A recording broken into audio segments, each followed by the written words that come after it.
Флагшток 33 флагтын сиренасы бул эгемендүүлүккө 33 жылдыгына бекитилген.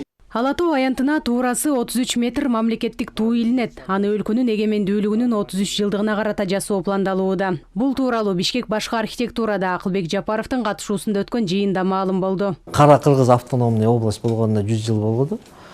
Ошондуктан бизге мындай мэриядан сунуш болду.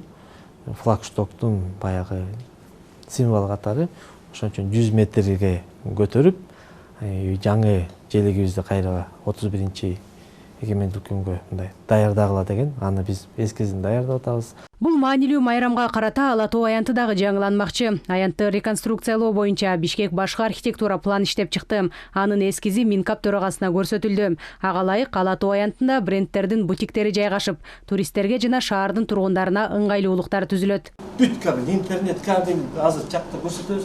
Мондай кабелдер. Мунун баарын тең ыңгайлаштыруу үчүн жердин астына киргизишибиз керек. Көчөлөрдүн көркүн бузган кабелдерди жер астына киргизүү көздөлүүдө. Визуалдык ызычууну иреттөө мезгил талабы. Борбор башка шаарлардан өзгөчөлөнүп турушу керектигин Минкап төрагасы билдирди. Алгач Ордо калаада тартип жана тазалык болушу керек деди Акылбек Жапаров. Бизде болсо мода, бүт мусорныйдын баарын ушу центральный көчөгө чыгардык. Элдин келгендин баары эле айтат, силердин мусоруңардын баары кой эле жолдун боюнда турат. Ошон үчүн тазалыкты абдан жакшы караңыздар. Тазалыкка бүт шарттардын баарын түзүп бериңиз. Лизинг азыр биз государственный чоң лизинговый компания дагы түзгөн атабыз. Кыргыз-Узбекский фонд дагы бар. Лизингке техниканын баарын алгыла дагы тазалыкты күчөткүлө. Кол менен шыпырып баарына жетише албайсыңар. Ордо калаадагы дагы бир көйгөй унаа тыгыны. Бишкектеги машиналардын көптүгү тыгындарды гана жаратпастан экологияга да терс таасирин тийгизүүдө. Трафиктин проблемасын азыр мына быйыл уменьшать этишибиз керек. Мына бир 10-20-30%га быйыл, эмдиги жылы бир 30%га эл мындай уктеп эс алгандай болуш керек да, кандай болсо да.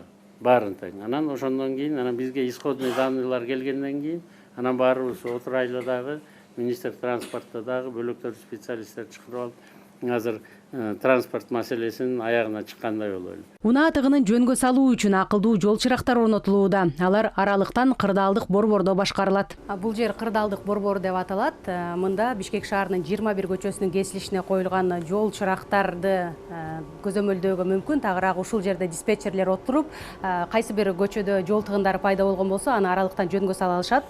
Тактап айтканда, жол чырактын жашыл өңүнүн убактысын азайтып же көбөйтүү аркылуу Бишкектеги жол тыгындары жөнгө салынат. Дал ушул борбордун иши менен Акылбек Жапаров таанышты. Минкап төрагасына автоматташтырылган жол башкаруу тутуму тууралуу маалымат берилди. Унаа тыгынын жөнгө салуу үчүн акылдуу жол чырактардын саны көбөйтүлмөкчү. Бишкектин борбордук бөлүгүндөгү 150 кесилишке орнотуу көздөлүүдө. Кырдаалдык борбордо транспорт агымына байланыштуу статистикалык маалыматтарды чогултууга болот. Транспорт жана жолго байланыштуу, жанагы биздин коомдук автотранспортко байланыштуу программалык камсыздоолорду ушул жерден онлайн көрүп, баягы башкарып, статистикалык маалыматтарды топтоп көрсөңүздөр болот. Кырдаалдык борбордо Акылбек Жапаровго автобустардын кыймылын көрүү тутуму тааныштырылды. Анда коомдук унаалардын ылдамдыгын дагы көрүүгө болот. Ошондой эле бул Кырдаалдык борбордон жүргүнчүлөрдүн агымы, линиядагы автобустардын саны жана башка маалыматтарды алууга мүмкүн. Жазгүл Сейдахматова, Аскар Маратов, ЛТР, Бишкек.